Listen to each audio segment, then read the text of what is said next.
Bueno, les damos la bienvenida a todos. Estamos abriendo con la primera de las charlas que vamos a disfrutar, a compartir en estas dos jornadas. Y bueno, presentar brevemente, la charla se llama ¿Para qué filósofes en tiempo de streaming? Con Danila Suárez Tomé y Melina Barnaboglou. Danila Suárez Tomé es doctora en Filosofía por la Universidad de Buenos Aires y profesora de enseñanza media y superior en Filosofía en la UBA. Cuenta con diplomas de posgrado en Género y Derecho UBA y en Filosofía de las Ciencias Cognitivas por la Universidad Alberto Hurtado de Chile. Actualmente se desempeña como investigadora del Instituto de Investigaciones Filosóficas, SADAF-CONICET, y es jefa de trabajos prácticos en las materias de Gnoseología y Filosofía Feminista en la UBA. Dirige el grupo de investigación en epistemología feminista en SADAF y sus investigaciones exploran la intersección entre la fenomenología y la epistemología desde una perspectiva feminista. Es autora de varios libros, entre ellos Introducción a la teoría feminista, Nido de vacas, del 2022, y Simone de Beauvoir, Palerna, 2022. Filosofía de la amistad, Taurus, editado y publicado en 2023, y Epistemología feminista de UDEVA del 2024. Además, participa en el programa de streaming Noticias de Ayer, junto a Agostina Mileo y Natalie Caminato, y en el podcast Ocultonas, disponible en plataformas como Spotify. Melina Barnaboglou escribe poesía y ensayo, trabaja como periodista y es militante barrial y feminista. Estudió filosofía en la Universidad Nacional de San Martín, especializándose al área de estética. Publicó varios libros de poesía y el libro de ensayo Susan Sontag por Editorial Herder. Es colaboradora de la revista Filosofía y Compañía, del mismo sello editorial, donde realiza entrevistas a filósofos argentinos, artículos y reseñas. Brinda talleres de escritura, de poesía y grupos de lectura. Conduce el programa FMI, una filosofía muy interesante por Postdata. Les damos la bienvenida, gracias por estar acá con nosotros y vamos a comenzar la charla.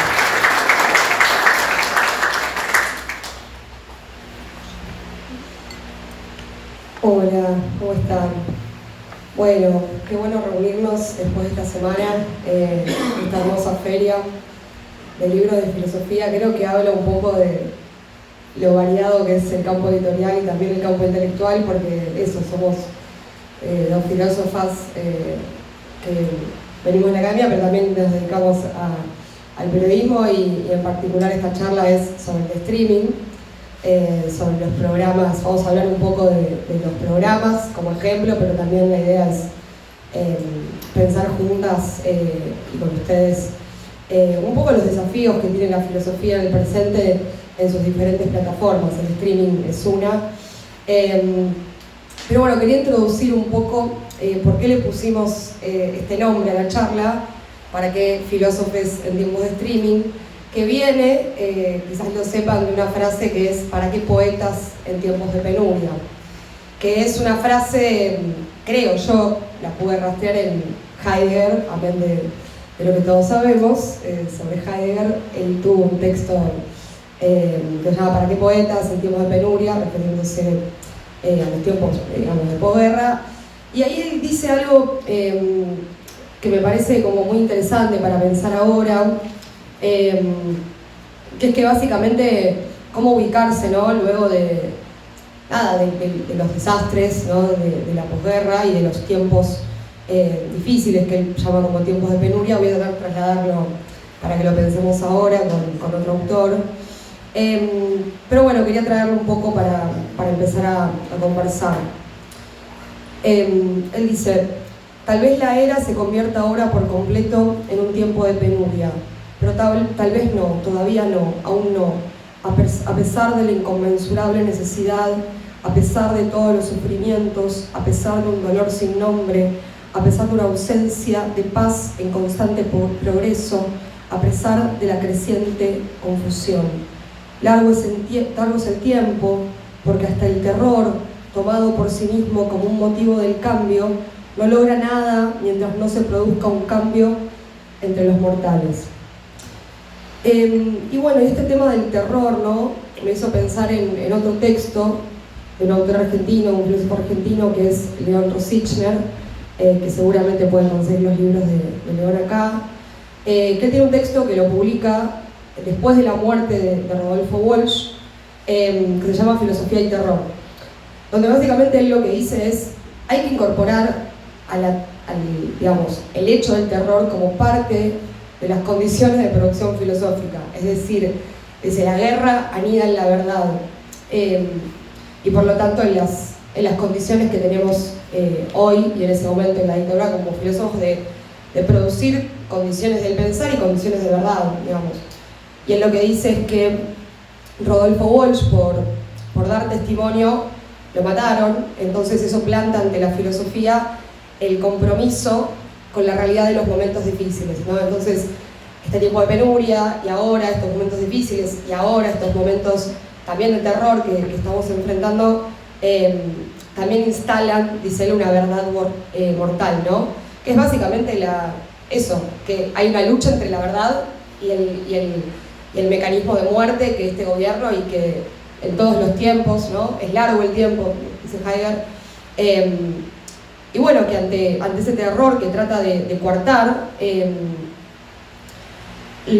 así como la guerra anida en la verdad, quien la enuncia, dice él, es a su manera un combatiente, ¿no? Entonces, nada, después de esta semana que pasamos, ¿no? Con la represión del miércoles, me parece que es importante esto, recordar que la filosofía también instala sus condiciones de enfrentamiento, ¿no? Y sus condiciones de producir verdad. Porque bueno, y ya empezando, ¿no? Con nuestro tema, al menos yo me interesó hacer el programa, el streaming, porque lo que yo veía es que desde la filosofía libertaria, diferentes foros, diferentes streamings, y Antonio Laje en particular, decía que el corazón de la batalla cultural es la batalla filosófica. Agustín, perdón, me lo confundí con el otro. Son distintos, sí. Más o menos. Pero bueno, ellos hablan de batalla filosófica, entonces las condiciones del combate nuestras, ¿cuáles son? ¿No?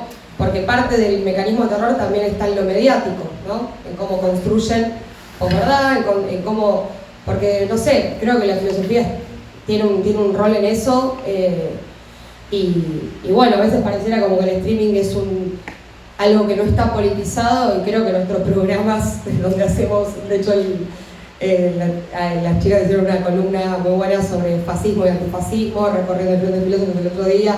Digo, no sé, estamos muy situados en el presente, y el streaming creo que nos obliga todo el tiempo a incorporar lo que sucede en el presente.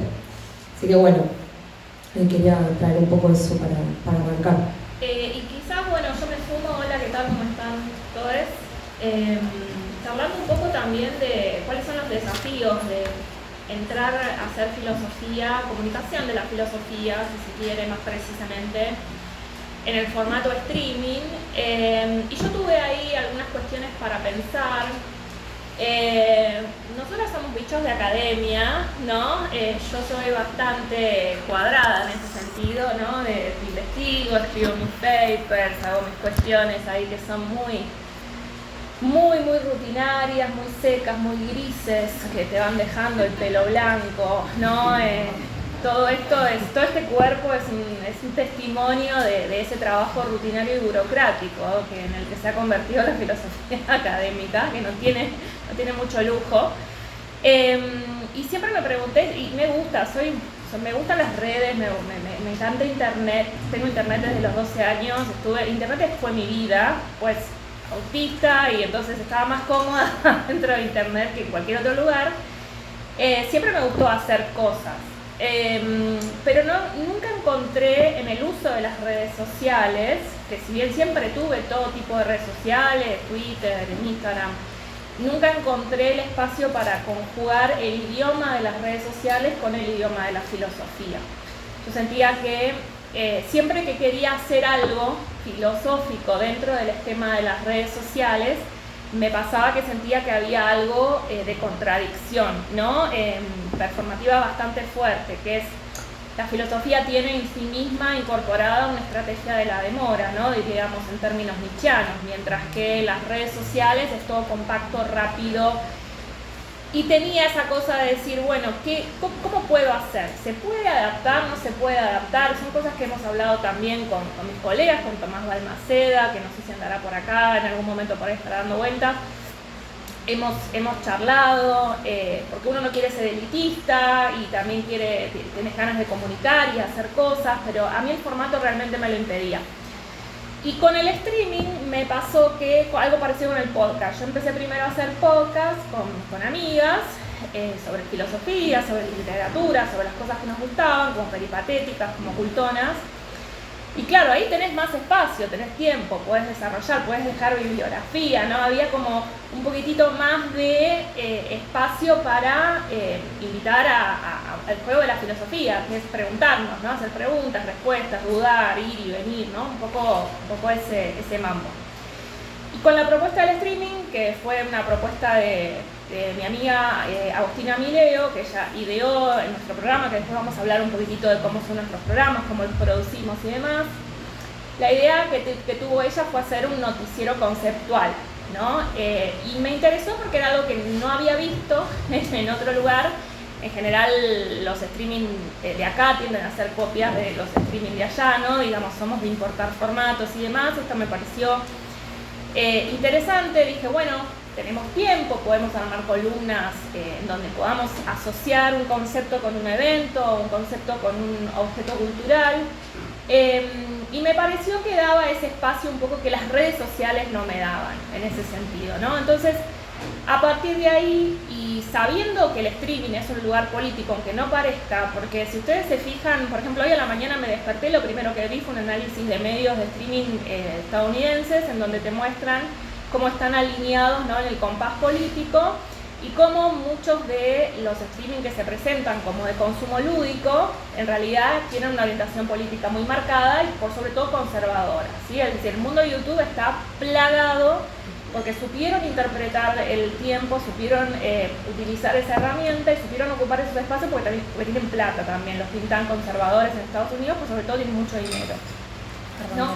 se cambió el micrófono. Sí, bueno, no se escucha, bueno, no me escucharon, no Se voy a escuchó empezar de vuelta. bajito. Muy bajito. Entonces, bueno, en ese sentido, con Natalie, con Agustina, con mis amigas de Ecofeminista, con Mariel Jiménez de Ocultona, siempre tenemos la idea de que ante este presente, ¿no? Y que ya van varios años, de un bombardeo cultural de derecha, un bombardeo cultural conservador, no podemos quedarnos solo en la respuesta, estar respondiendo constantemente, ¿no? Que es en donde te engancha, que también respondemos un poco. Hace poco le respondimos a Rosichner por ahí, bueno, uno lo hace también porque a veces calza, ¿no? Pero en vez de estar todo el tiempo respondiendo, decir, bueno, hacer algo. Y ese hacer algo involucra para nosotros, que no tenemos think tanks conservadores que nos estén bancando, ¿no? Que somos docentes, que somos, bueno, implica donar nuestro tiempo, porque nadie nos paga por hacer esto, ¿no? Lo hacemos porque nos gusta, porque es una convicción que tenemos, porque nos divertimos también, no es que no haya placer, sino parece un flagelo, la pasamos muy bien, aprendemos un montón, y yo creo que ahí también hay algo de lo lindo de poder hacer filosofía en un contexto que no es el académico, que no es el universitario, pero que tampoco en definitiva termina siendo los medios, porque estás ahí jugando, no estás trabajando para ningún viejo de mierda en ese sentido, no tenés que estar siguiendo un manual de estilo, digamos.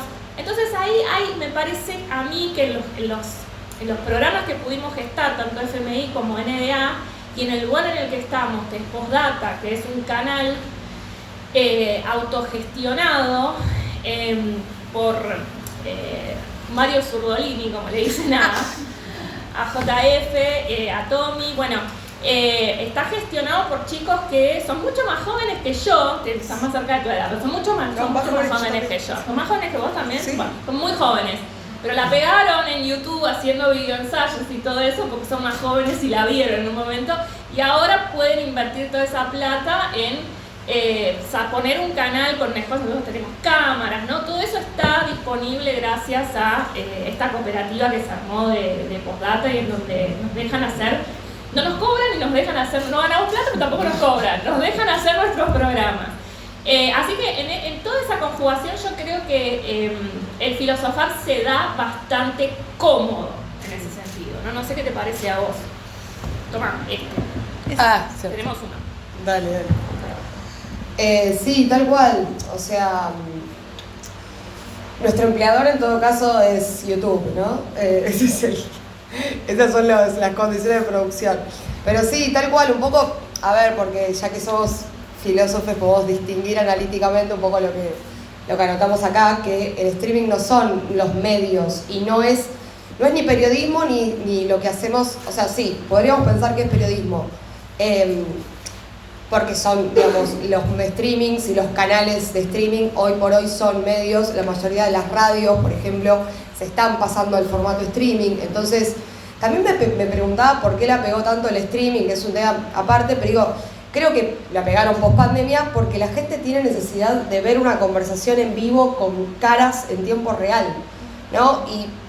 Y creo que eso, como que enganchamos con eso porque hay una gran necesidad de presente, digamos, por así decir, de ver una conversación en tiempo presente con los riesgos que eso lleva, ¿no? Porque uno a veces, digamos, podemos preparar un montón las columnas, leer y todo, y guionamos bastante, creo que los dos programas tienen como un guión muy fuerte, pero después lo que sucede al aire, lo que sucede, vamos a hablar un poco de eso, de lo que sucede con la creación de comunidad y la gente que te responde en YouTube a lo que estás haciendo, en un punto, o sea, no digo que condicione por completo, pero vos también tenés que poder estar flexible para responder a eso, y responder a ataques, como bueno, que le pasó a la Nica hace poco, y responder también a interpelaciones concretas, digamos, son, nada, ahí lo cuento siempre porque, no sé, como el programa se llama así, una filosofía muy interesante, el logo es Patricia Bullrich Montonera, digo, ahí, en algún momento alguien pensó que por ahí era como un streaming libertario o reivindicatorio de Pato Bullrich, ahora no es menos que nunca, y el primer programa, que es el viernes que viene, nos vamos a dedicar un poco a eso. Nada, digo, hubo interacciones con filósofos libertarios, pibes que estudian filosofía libertaria y que no solo estudian filósofos libertarios, sino que estudian, pueden discutir perfectamente Marx, Hegel, etc. Entonces, entrar en esa discusión, que es difícil, que a veces pareciera como muy en un antagonismo total, es importante darla, digo, hay que pensar igual hasta dónde, ¿no? Porque creo que más que reaccionar o estar teniendo discusiones que para nosotras quizás tan perimidas, como, no sé, que la lucha de clases existe, está bueno, aunque sea generar un espacio para que esos debates ocurran, ¿no? En el marco de la conversación, digamos, creo que nuestro formato es un poco la conversación, que se remite a los orígenes más antiguos de la filosofía, ¿no? El diálogo socrático, etc. Pero bueno, sí, creo que después, digamos, desde ese origen, ¿no? Más dialogado y más en tiempo presente en lo público de la filosofía, después sí, hubo una fuerte como academización y demás, que obviamente lo necesitamos, no me voy a poner antiacademia justo en este contexto, ¿no? Donde nuestros trabajos están en peligro. Pero sí que me parece importante como eso, deselitizar la conversación con gente que no está de acuerdo con nosotros, sacándola de los medios. Digo, hoy también es un intento de juntarnos acá en presencial a pensar, y bueno, y establecer un diálogo con quienes no estamos de acuerdo, y me parece que eso sirve mucho más que cierto solipsismo de estar produciendo teoría en soledad, ¿no? Pero bueno, ahí tenemos el otro riesgo de cómo hacemos que no se banalice, ¿no? De cómo que los contenidos filosóficos ni que sean aburridos, ni que tampoco se banalicen en una cosa pop de, bueno, te explico filosofía en un minuto, bueno. Bueno, podemos pasar, tenemos todo anotado por ejes, obviamente, sí, pues, sí. Chicas. Podemos pasar un poco al tema de la producción y la comunicación. Les vamos a contar un poco cómo funcionan nuestros programas, cómo los hacemos. Yo tampoco sabía cómo se hacía un programa de streaming, estoy aprendiendo. Nosotras tenemos, en Noticias de Ayer está todo bastante esquematizado, tenemos una productora, tenemos dos productoras en realidad, nosotras tres, que somos las que que llevamos adelante los contenidos. Siempre 2 días antes del programa, nosotros cerramos lo que se llama la escaleta, que es el guión que tenemos, para que lo puedan tener los operadores del canal, el director, quien hace, digamos, después las cositas que se ven en el programa y lleva el tiempo y demás. En esa escaleta nosotros ponemos nuestras columnas, que nuestras columnas siempre están orientadas hacia 2 cuestiones generales. Primero, noticias de ayer, tomamos alguna noticia de la contemporaneidad, porque la idea no es hablar de agenda, sino de contemporaneidad. Esa es una apuesta también que nosotras tenemos, que no tiene que ver con perseguir lo que pasó en el momento, lo que está pasando, sino hablar un poco de la época. Eso lo que nos permite es que nuestros programas se puedan ver en cualquier momento. No te está diciendo lo que pasó, no es que vos lo ves para anoticiarte de cuáles fueron las noticias de la semana, sino que lo ves y te va a dar herramientas conceptuales para poder leer la contemporaneidad. Ese es el único norte que tenemos cuando estamos realizando nuestras columnas. Y la segunda es, el segundo bloque, hablamos sobre objetos culturales, cosas que vimos, teatro, literatura, música, cine, lo que sea, y también tratamos de interpretarlo a través de algún tipo de marco teórico. Este segundo es un poquito más relajado, ¿no? A veces tomamos alcohol, bueno, está un poco más relajado, más báquico. El momento whisky. Momento whisky, sí, momento whisky. Y respecto de los desafíos técnicos, creativos y también del contenido, nos pasa mucho que nosotros tenemos una propuesta que es, explicamos siempre un concepto y tratamos de explicarlo con la mayor claridad posible, pero sin infantilizar al público. Nosotros les dejamos las fuentes para que puedan ir y leer, tratamos de explicarlo lo mejor posible. Ahí hay una labor didáctica, además de comunicación, en la elaboración de la explicación de un concepto y de cómo aplicarlo a la noticia que estamos trabajando.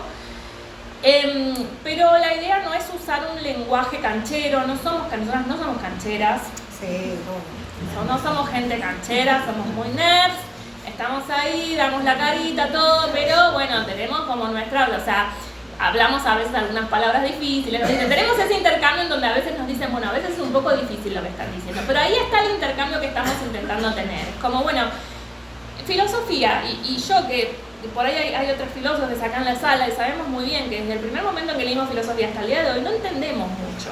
O sea, como que estás todo el tiempo yendo una y otra vez sobre lo mismo y lo que es entender, y no sé. Entonces, un poco también es eso lo que le queremos transmitir a la audiencia. No hace falta que entiendan todo, ¿no? Es como la idea es que pensemos juntos.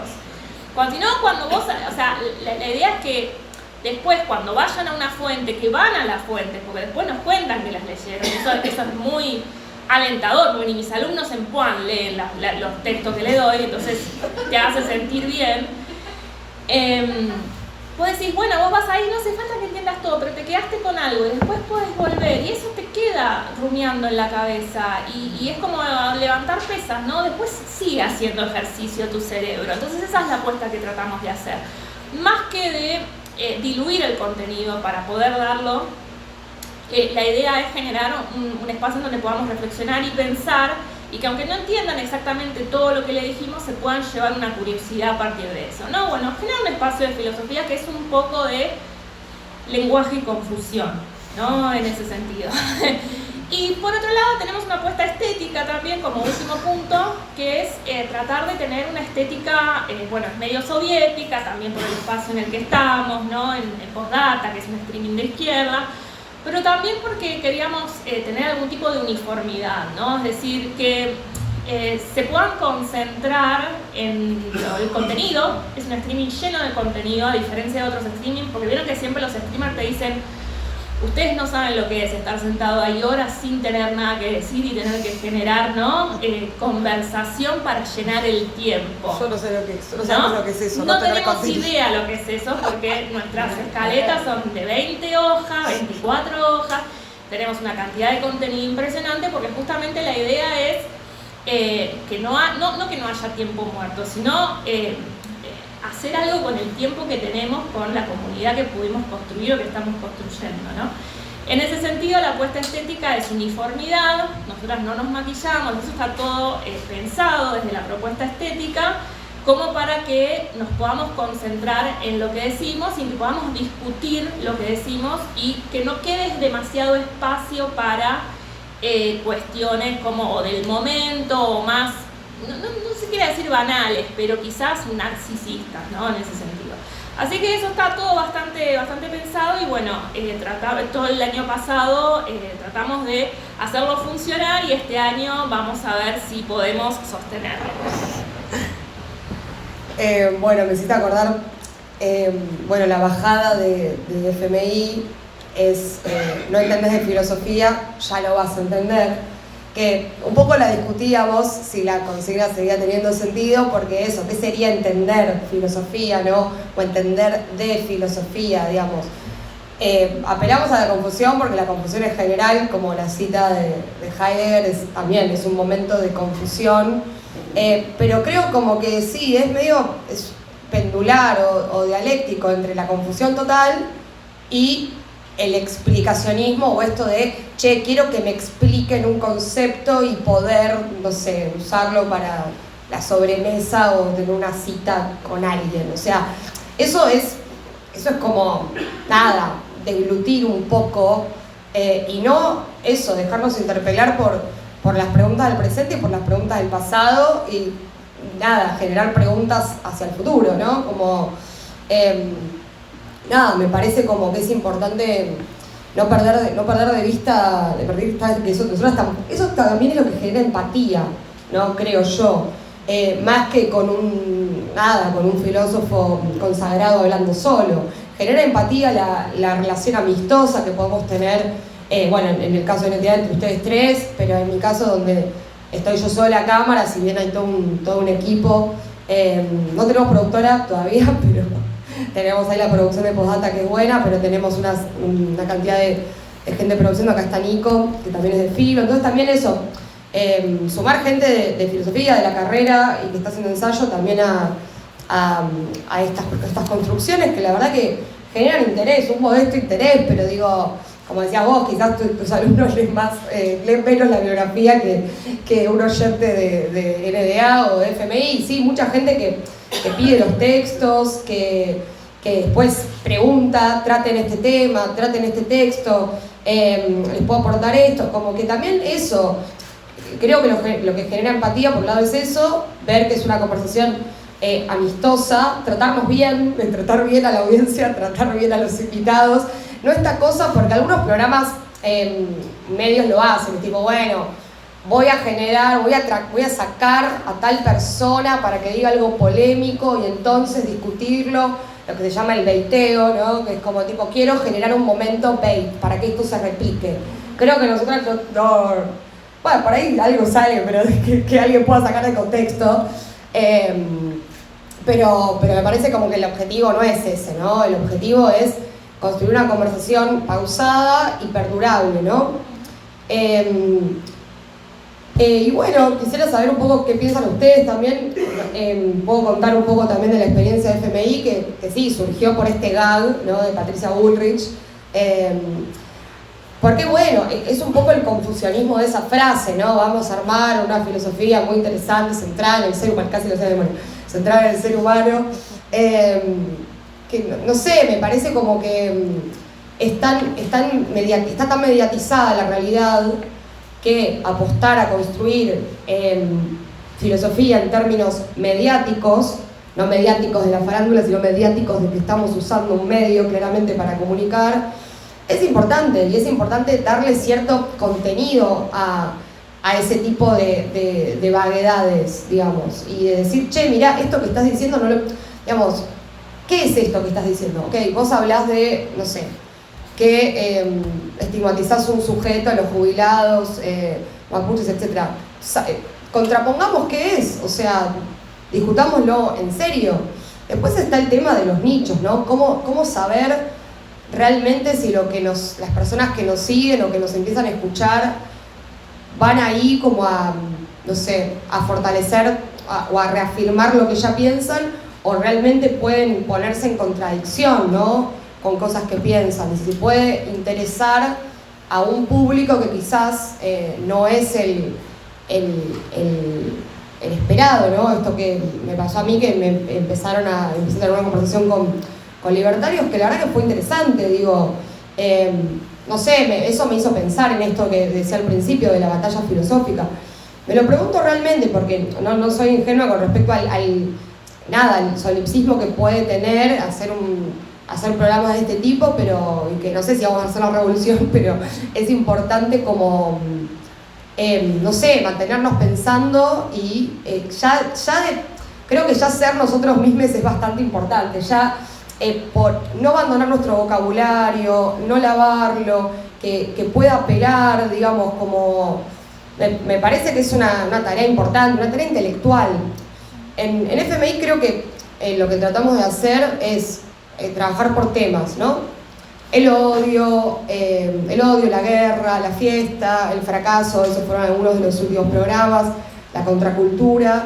Invitamos personas de diferentes ámbitos, ¿no? Algunos de la filosofía, pero también artistas, periodistas, militantes, performers, digamos, no sé, como también mostrar que la filosofía se produce en diferentes ámbitos. Hicimos un programa sobre vejez el año pasado con una militante jubilada, por ejemplo, trayéndolo también al contexto. El próximo programa va a ser sobre la ciudad, pensando un poco lo de Bahía Blanca, pensando un poco el urbanismo, cómo se organizan las ciudades políticamente, y filosofía muy interesante de urbanistas y arquitectos y demás. Les adelanto eso. También vamos a hablar con gente del mapa de la policía que está haciendo tareas de mapear cómo es la represión. Entonces, quizás creo que FMI, si bien también tengo este objetivo de que sea algo perdurable, sí tiene una idea de situar y de pensar las cosas que van sucediendo en la semana y de responder un poco más políticamente en términos generales. Creo que NEA también tiene una búsqueda más marcadamente feminista, ¿no? Como que quizás hacen bastante foco en eso ustedes. Sí. Eso también me parece importante como parte de la batalla filosófica. Podemos hablar un poco también de eso, si querés. Sí, quizás... Bueno, sí, nosotros tenemos una impronta feminista bastante marcada, y también salimos un poco a las redes con esta cosa de gordas la vimos, ¿no? ¿Por qué? Porque somos mujeres, no nos dan pelota. En el año que pasó de Noticias de Ayer, que fue un gran año, nos vio mucha gente, hicimos una comunidad hermosa. Es como si no hubiéramos existido, que nosotros estamos convencidas de que si fuéramos 3 varones con barba, nos hubieran dado un poquitito más de bola, porque nos pasa todo el tiempo. Yo ya llevo 20 años de hacer filosofía siendo mujer y... Bueno, en este sentido tratamos de no claudicar en nuestras convicciones feministas, pero al mismo tiempo salir con una propuesta agresiva, de decir, miren, ahora están todos hablando de esto, nosotros hablamos de esto, toma, te pongo el video, andá y miralo, fíjate que tenemos cosas para decir al respecto, cosas desde una perspectiva feminista y demás, y en las redes hacemos un poco eso. Pero también hablando un poco de estrategias de comunicación, otra cosa que tenemos en NDA, que es muy propia nuestra y que en realidad va en detrimento de nuestra viralización, que vos hablabas del byte.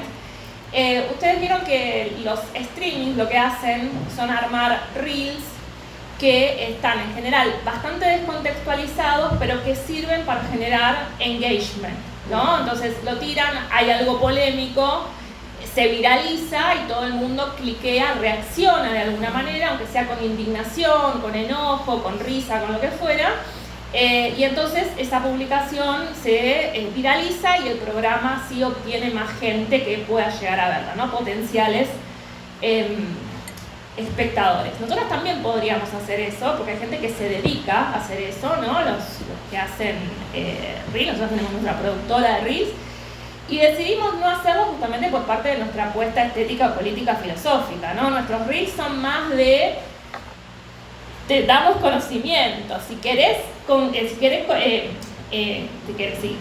engagearte, ¿no? Si querés de alguna manera interactuar con el reel, en general los comentarios que recibimos son de gente que está de acuerdo o en desacuerdo, pero que argumenta, ¿no? Que tiene que argumentar, entonces te fuerza a hacer un poquitito más de trabajo. En ese sentido, nuestros reels son inviralizables. No se ha viralizado ninguno, pero hemos tenido muy interesantes interacciones en los reels porque, y con gente que no piensa en absoluto como nosotras, no siempre hay gente bardeando, pero digo, lo mismo en los comentarios de YouTube, ¿no? Hablando un poco sobre cómo construimos una comunidad. Nosotros tuvimos una propuesta desde el primer día que fue generar una comunidad de bienestar epistémico. El primer día de NDA nosotros hablamos de qué era el bienestar epistémico en términos filosóficos, ¿no? Como el derecho a sentir que uno puede acceder a conocimiento que le es útil y le es beneficioso para su vida, para sus proyectos, para lo que quiere hacer, y cómo esta era de fake news y deepfakes y infodemia y todo esto, digamos, atenta contra nuestra capacidad, y de pseudociencias también, ¿no? Yo siempre hablo mucho también en contra de las pseudociencias, afecta nuestra capacidad de tener acceso a conocimiento que sea valioso. Entonces, nuestra propuesta fue armar una comunidad de bienestar epistémico, en donde podemos discutir todo, está todo bien, si sos libertario, tenemos libertarios que vienen a discutir con nosotras, pero la idea es que argumentemos, que usemos el conocimiento y las herramientas que nos da la teoría y las buenas prácticas de conversación, ¿sí? Para poder tener una conversación que sea fluida y que nos deje algo, ¿no? La idea es justamente eso, ¿no? Cuando hay bienestar epistémico también nosotros podemos tener una conversación entre puntos de vista distintos en donde todos nos llevamos algo. No se trata de ganar un debate, ¿sí? Sino de ganar conocimiento.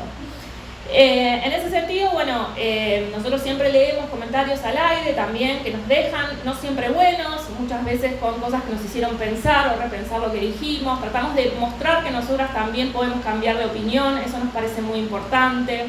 O que si cometimos un error diciendo algo, tratamos también de decir, bueno, lo dijeron, me di cuenta, estuvo bueno, como para que se haga ese feedback de comunidad específicamente, porque la palabra comunidad se utiliza para cualquier cosa, en general para hablar de compradores, ¿no? De clientes, comunidad Movistar, la comunidad personal, la comunidad, yo acabo de entrar a la comunidad Toyota. Entonces, bueno, la idea era generar una comunidad, pero en un sentido un poquitito más certero, en donde haya un ida y vuelta. Nosotros entramos a YouTube, contestamos preguntas, a veces hay hilo de 10 en donde estamos pero pensado, ¿no? Como tratando de involucrarnos con las personas que nos están viendo. Y en ese sentido nuestra experiencia de comunidad, si bien obviamente es chica respecto a otros streams, es bastante fiel. O sea que los vamos conociendo, conocemos sus nombres, eso es interesantísimo, sabemos cómo piensan muchas veces, por lo menos un grupo intenso, que algunos los veo por acá, y es muy lindo eso, es una sensación que a mí como docente, que ustedes saben que es difícil la docencia. Y es difícil la docencia, después de la pandemia se puso más difícil, porque los chicos no hablan, los chicos no leen, los chicos no nos dan pelota, y estamos intentando hacer cosas. Bueno, se siente muy agradable, así que simplemente respecto de la cuestión de la comunidad y la participación, yo quería comentar que, bueno, estuvo muy pensado como nosotros lo armamos y que la verdad nos da muchísima gratificación el vínculo que pudimos crear, que es un vínculo que nos aporta también a nuestro propio pensamiento y nuestra manera de pensar la realidad. Con Danila tenemos un gran reel, porque antes de que yo me pasara a Postdata, le invité a Danila a hablar de una de las 5 perras de la filosofía, que es Simone de Beauvoir, porque esto también me parece que es una anécdota, pero que puede servir. Yo buscando en YouTube qué había sobre Simone de Beauvoir en YouTube, una de las primeras cosas que me aparece es todo un programa de un youtuber de derecha dedicándose a destruir a Simone de Beauvoir y por qué era una hipócrita, porque era comunista y sin embargo no había mujeres durante el comunismo, etc. Y hay lo sacan al aje en un momento como entrevista, y eso, lo que hicimos en el programa fue responder a esos dichos del aje sobre Simone de Beauvoir, donde él decía: no, porque Simone de Beauvoir se paseaba por la Unión Soviética, fue a Cuba y no hay ninguna mujer dirigente comunista en todos los años de la revolución, etc. Y bueno, eso también es importante. El libro así por la cabeza. Claro. Esto de reaccionar, que es lo que hacemos, a veces se llama así, ¿no? Con reacción. Nosotros estamos a cámara, pero el formato streaming nos permite usar estos materiales de YouTube, y en FMI jugamos mucho también con pinturas, con fotografías, etc. Bueno, usamos este reel y reaccionamos a eso. Y me acuerdo que la respuesta de Danila, y eso es lo que está en el reel, es: pero la hipótesis de Simone de Beauvoir no es feminista en el segundo sexo, es comunista. Entonces, y hay un montón de lideresas comunistas, y las nombramos. Entonces, ¿eso a quién lleva? No lo sé, pero hubo un montón en ese reel de libertarios que decían: estaría muy interesante un debate entre ustedes y Laje, bla, bla, bla. ¿Podemos hacerlo algún día? No lo sé. Pero digo, ya de por sí, que alguien entienda esa discusión, que escuche un nombre, que sepa quién es Clara Zetkin y que se ponga a leer el segundo sexo no como un texto feminista solamente, sino como un texto comunista, me parece que es una buena manera de intervenir. Como vuelvo a traer esta preocupación, hasta dónde estamos llegando corriendo el límite, pero yo creo que el límite del aislamiento ideológico que tenemos no lo vamos a correr digamos, lavando nuestras posiciones. Al contrario, quizás haya que ser como más radicales en lo que pensamos. El tema es cómo se va construyendo esa radicalidad de forma que sea interactiva, de forma que como decís, de generar comunidades orgánicas y cada vez más grandes. Sobre lo de ser mujer, una vez alguien me dijo que las mujeres tenían más engagement. Entonces, de por sí tenés más engagement por tener cara de mujer. No sé, creo que debe ser totalmente falso. Alguien me lo explicaba en términos como medio estadísticos de redes. Pero sí, creo que lo más importante es eso, como que también el feminismo está en un momento como complejo, pero que justamente que tiene que repensar sus formas de intervención, ¿no?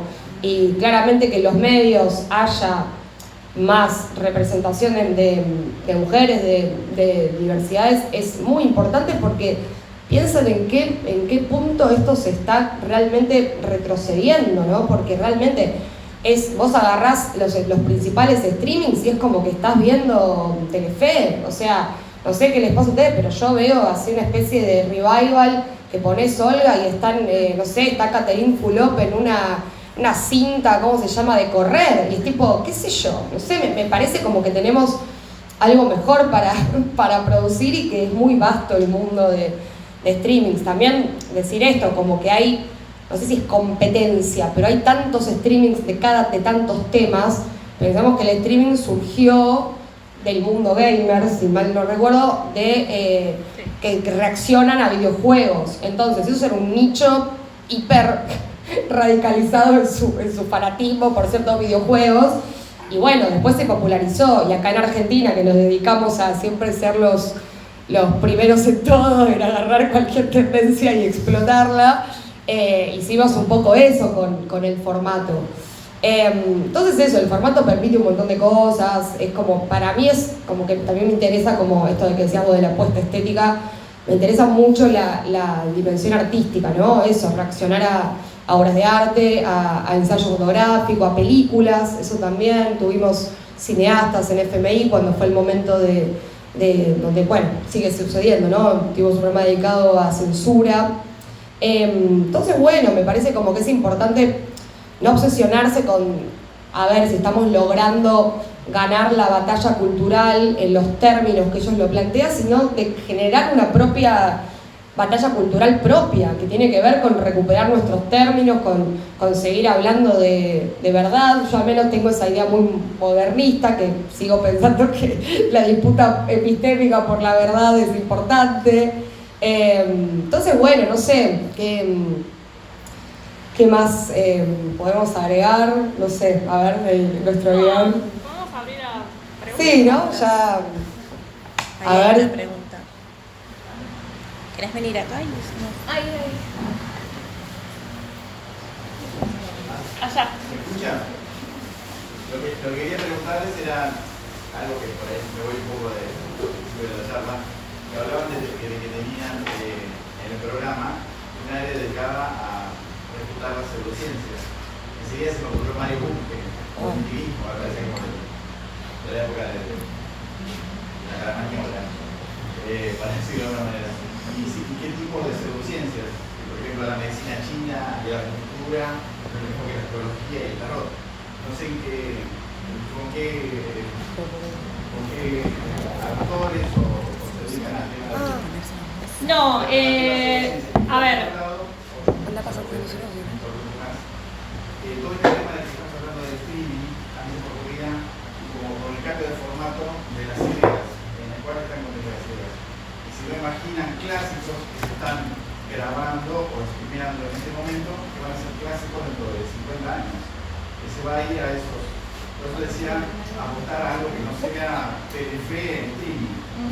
Entiendo. Está bueno lo de... Sobre el tema de pseudociencias, en realidad yo tengo un podcast específico que se llama Ocultones, que trabajamos con consumos culturales como astrología. No nos metemos con cuestiones de medicina y demás, sino que son consumos culturales más típicos de mujeres y diversidades, que tienen que ver con brujería, astrología, coaching, cosas así. En Noticias de Ayer también trabajamos con pseudociencias porque tenemos una perspectiva, no diría cientificista en sentido bungiano, lo que pasa es que somos teóricas.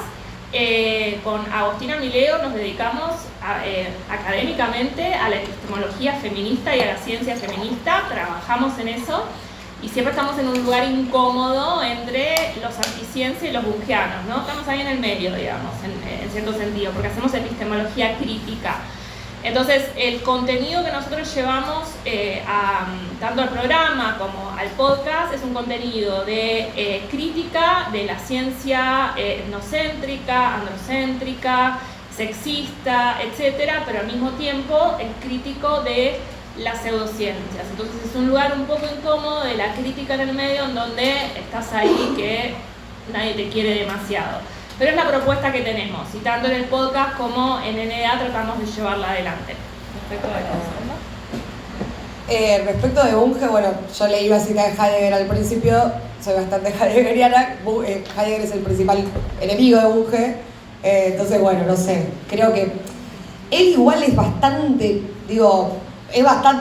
podríamos decir que es un filósofo, ¿no? No sé si está, digamos, él es un filósofo, digamos, me parece que toda su batalla contra las pseudociencias también es una batalla contra la filosofía posmoderna y demás, como que me parece... Contra la metafísica. Creo que las dos tenemos algún tipo de todavía adhesión sentimental, si se quiere, por la metafísica. Una columna en contra de la muerte de la metafísica. Vamos, make metafísica great again. Sí, qué sé yo, conecto con el tema de los clásicos. A ver, nosotros en FMI, el arquitecto del destino de este programa es Kant, el jefe. Entonces, recuperar a Kant, en este sentido, bueno, pensar la finitud, pensar los límites del conocimiento, etcétera, pensar una filosofía moral, tratar de volver un poco, al menos la propuesta de FMI es esa, tratar de traer a los clásicos para pensar el presente político en particular y hacer estos chistes, que es un programa de humor político porque su nombre lo condenó a eso. Pero recuperar a los clásicos leyéndolos, ¿no? Como no por esto que hablábamos antes, no para explicar un concepto en Kant. Y también de ver qué autores tenemos, nos están circundando en el presente. Acá está por ahí Emi, que vino al programa, hicimos un programa sobre Mark Fisher, y un poco lo que pensamos es que este filósofo que prendió mucho en la Argentina, casi tanto como, bueno, no sé si casi tanto, pero un poco somos muy fischerianos, así como somos como muy... un poco el psicoanálisis pegó mucho acá, el fischerianismo también. Pensar estos autores que por ahí los leemos, cómo los pensamos en clave generacional y se transforman en clásicos para ahora. No sé si entendís lo que tu pregunta, si cómo pensamos que se van a transformar nuevos clásicos, digamos. Yo me refería completamente al producto que ustedes dejan. ¿Vamos a hacer un clásico? Claro, si piensan en gente produciendo clásicos del futuro, que hoy no se ven como clásicos, precisamente por el tema de la necesidad del tiempo. No lo había pensado, pero puede ser. El contenedor ya no sería la letra, sino que sería el audio, la voz, la imagen. En 50 años o en 100, que la trajeran para reflexionar sobre la idea que estén diciendo en el estilo. Ahí va. Algo del diálogo socrático, recuperar también. No, me parece un poco en torno a la cita de Rosichner sobre Rodolfo Walsh. Es importante dar testimonio y construir discursos filosóficos de esos testimonios. Eso, sacar gente al aire, por ahí un programa periodístico normal, es sacarlo, saco una militante jubilada para hablar de lo que pasó en la represión. Nosotros lo que tratamos de hacer es traer una militante jubilada para reflexionar y filosofar en torno a la vejez. Entonces, pensar cómo, después, tiempo después, ver cómo en la era Milei y en una época se estaba produciendo un pensamiento en torno a algo que pasó, me parece que sí, que es dar testimonio. Después de cómo generar clásicos filosóficos, eso no lo sé, pero es verdad que más que libros va a haber, bueno, espero que haya libros, estamos en una feria de libros, pero también me parece que, claro, ciertas columnas o ciertas, así como eran notas, ensayos, que por eso también hablamos de videoensayo en postdata, eso es verdad, no lo había pensado la verdad, pero puede ser recuperable tiempo después. Por ejemplo, ahora que salió lo de Piña, salió lo de Piña en la Biblioteca Nacional, salió el libro. No, no es lo mismo. no es lo mismo, no, El claro. texto pierde muchísimo de lo que fue esos eventos. Qué lindo, los puso en lo de Borges. Habla el de Borges. Igual hagamos un libro, podemos hacer un libro de NDA y un libro de FMI. ¿Alguna otra pregunta? Sí. ¿Alguien quiere comentar algo? ¿Querés hacer la pregunta acá, en el micrófono? Quería preguntarles si tienen alguna posición con respecto a la tecnología, si es crítica o no, si la filosofía tiene, la filosofía habla de tecnología o tiene. Sí, perdón, hago así porque tengo un acúfeno yo en el oído, escucho mi yugular, entonces todo el tiempo me está sonando la yugular acá, ese es mi sonido de fondo de la existencia. Entonces si no afino a veces no logro escuchar. Sí, existe la filosofía de la técnica y de la tecnología. Justo lo nombré a Tomás Balmaceda antes, que es una de las personas que en SADAF trabaja con Karina Pedache, con SADAF, yo trabajo en SADAF, con Diana Pérez, con Diego Loller, trabajan en filosofía de la tecnología. Se ha pensado mucho en la técnica y en la tecnología a lo largo de la historia de la filosofía. En ese sentido, en un gran marco, uno puede decir que tenés tres posturas, al menos iniciales, después tenés otras cosas intermedias que puedes ir viendo, pero tenés, puede ser un tecno-optimista, ¿no? Puede ser un ludita en la otra punta, ¿no? Un tecnofóbico, o en el medio tener una postura crítica, que es por lo general lo que intenta hacer la filosofía, ¿no?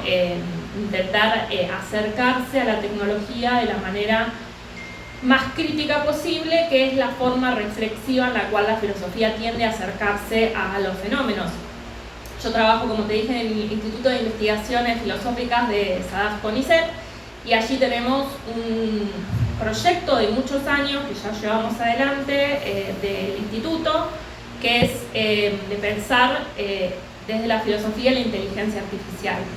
En ese sentido, hay mucho para pensar en términos metafísicos, epistemológicos, éticos, políticos, del derecho, desde un montón de áreas en donde todas las personas que trabajan en el instituto que tienen un desarrollo en distintos ámbitos de la filosofía tienen cosas para aportar, porque la tecnología es una parte inherente de quienes somos como seres humanos, ¿no? En ese sentido, la técnica y la tecnología.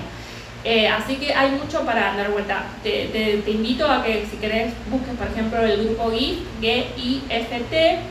que ellos tienen algunos materiales para descargar sobre filosofía de la tecnología e inteligencia artificial, que te pueden llegar a interesar. En ese sentido, yo también tengo una aproximación crítica. Soy bastante entusiasta de la tecnología en general, pero no creo en el tecnosolucionismo. En el sentido, no creo que los avances tecnológicos puedan resolver los problemas de la humanidad. Pero soy más tecnófila que erudita, si se quiere.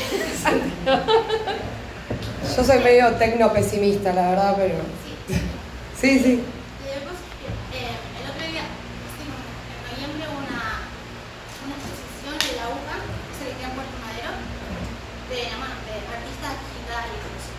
Y también ahí conocí un concepto que se llama futurismo, que se dedica a crear nuevos futuros. O sea, no hay un solo futuro, son muchos tipos de futuros. Entonces, no es filosofía, pero sí creo que es un trabajo que tiene metodología.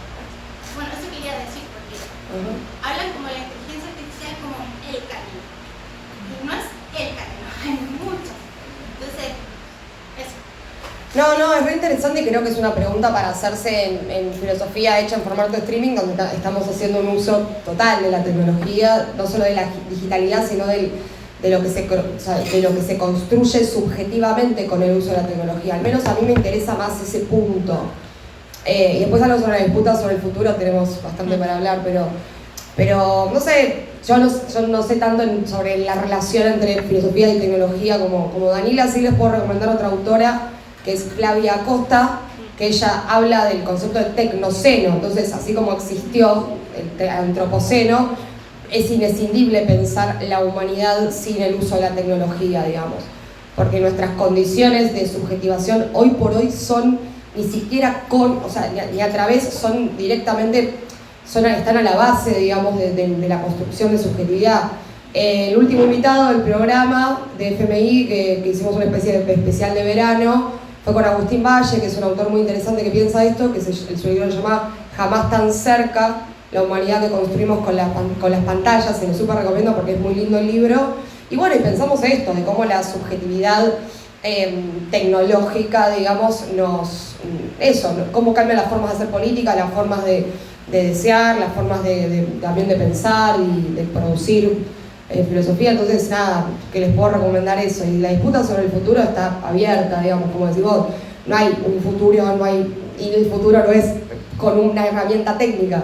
Digamos, el futuro es una categoría política para pensar, ¿no? Así que bueno, eso un poco por aportar. ¿Hay una preguntita más? Sí, hace poco hoy justo volví a ver un video porque venía a la charla y era sobre que se está haciendo mucho contenido con IA. Le pedís el guión a la IA, buscas una IA de voz, buscas una IA que te haga imágenes de fondo y todo se junta y se sube y listo. Y así hay muchos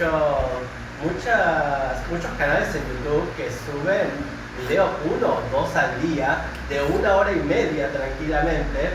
Y de hecho, si escriben estoicismo, solamente estoicismo, hay un canal que se llama Estoicismo Diario o Diario Estoico, que tiene 19.000, 15.000 vistas por video, 1 al día, tranquilamente 1 hora, y es como... Es muy abrumador pensar en esto de que... Bueno, esto, el estoicismo siento yo, es una percepción propia, corríjanme, si no es algo que se está apropiando mucho la derecha de este término. Es tremendo. Ahora, y de hecho también como ellos utilizan mucho la IA para todo. Ya vieron el canal público cómo está ahora. No, bueno, ya fue, podemos ser reemplazados por la inteligencia artificial.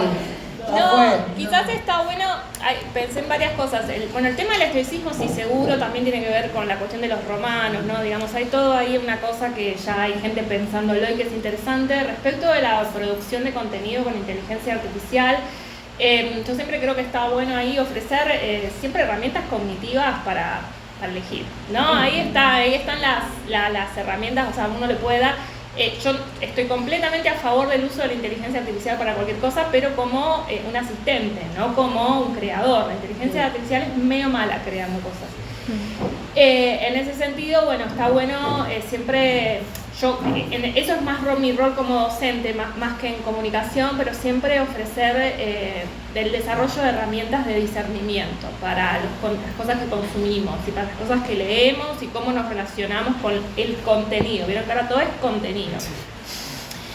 Y por último, la cuestión del uso de IA, quería decir que justo ayer fui al show de Franco Torquia y Juan Pablo Mirabelli, que se llama Como Nunca, otra vez, por mucho chongo como nunca de Moria, que es un café concert LGBT en donde por primera vez vi uso del deepfake contra libertarios, o sea, contra Adorno y todo eso, digamos, hay un uso de deepfake, o sea, te pasan unos videos, digamos, de deepfake que son muy graciosos y bastante grotescos, utilizándolo de un modo similar al que lo usan los libertarios, pero para hacer humor político / crítica política, ¿no? Y me pareció realmente un uso artístico potente y que nunca lo había visto así utilizado, ¿no? Porque uno dice, no, yo no quiero usar eso, qué sé yo, no.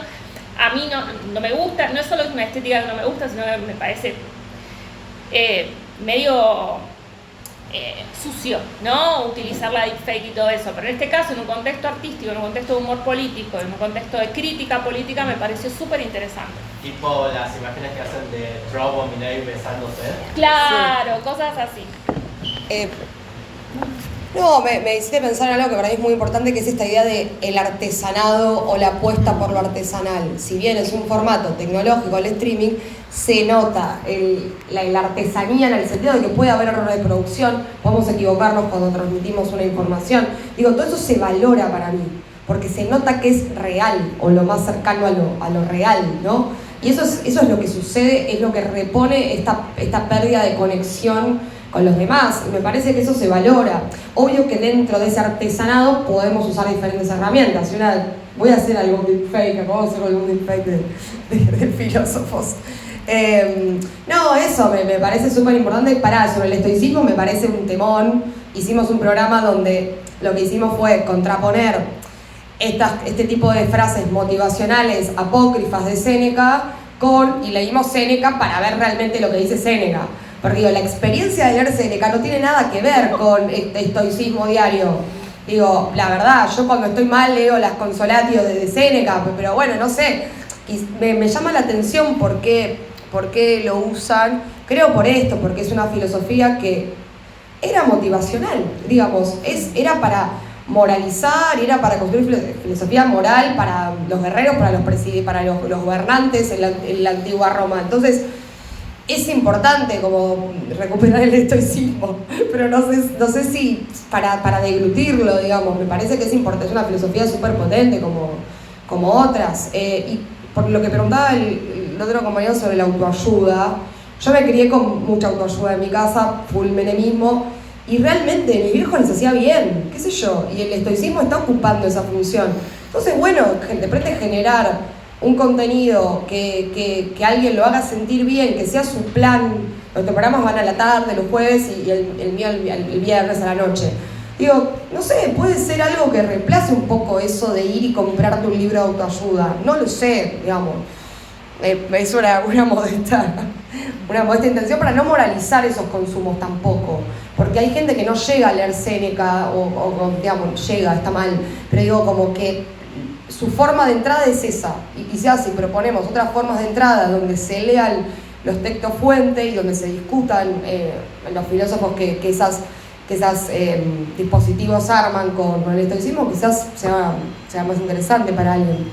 Yo tenía una preguntita, volviendo a la idea del principio sobre los streaming, si ustedes no piensan que la experiencia que ustedes proponen del streaming no es algo totalmente disruptivo en relación a cierto basadismo y masculinismo que hay en general en los streaming de más éxito, por decirlo de alguna manera, ¿no? Algo muy del ecosistema de las redes. Sí, yo no sé si diría disruptivo, porque si fuera disruptivo generaría más interés del que genera. Diría que es una propuesta diferente y que en ese sentido capta gente que es muy interesante, que viene porque le interesa la filosofía y contenidos distintos. Es un gran, digamos, captor de un público muy particular que necesita tener una comunidad específica también, porque no encuentran sino otros lugares en donde puedan desarrollar sus inquietudes y conocer gente, chicos, porque las comunidades de los streaming son lugares para conocer gente. Se hacen amigos, se hacen romances, digo, la vida misma ahí en la filosofía también pasa todo, después se van a un disco, charlan, se juntan, y así estamos, el amor, la filosofía, la vida, está todo muy bien. En ese sentido, por eso te diría, no sé si disruptiva, porque disruptiva me suena a algo canchero, como decíamos antes, que bueno, quizás no es justamente lo opuesto de lo canchero, pero sí intenta ser por lo menos distinto. Proveer algo para gente que quiere algo distinto. Y cuesta un poco más captar a esa gente, pero después también el boca a boca funciona y vas armando una comunidad que necesitaba también tener un espacio así. No sé qué vas a agregar. Vos dijiste basadismo en el sentido de basado. Sí, esta cosa que, bueno, por ahí no todos conocen, pero en las redes hay como un lenguaje muy del canchero que tiene todo resuelto, te viene a tirar una posta y está todo deglutido, todo entendido. y es en ese sentido, nada, hace ruido en relación a la propuesta de la filosofía como algo que te incomoda, que te saca de la certeza, desde ese lugar, ¿no? Como que me parece que se abre un mundo de posibilidad de pensar y de nada, de que salga algo distinto, digamos. El opuesto de lo basado, de lo based, es el cringe. O sea, de dudas podemos dar mucho cringe en vivo. Sí, damos. Pero a través del cringe, el cringe genera empatía, por lo tanto genera comunidad, y bueno, así que el cringe es una estrategia contra el basadismo explicativo. Bueno, si les parece vamos cerrando y bueno, nada, agradecerles y les damos un fuerte aplauso a cada una. Gracias.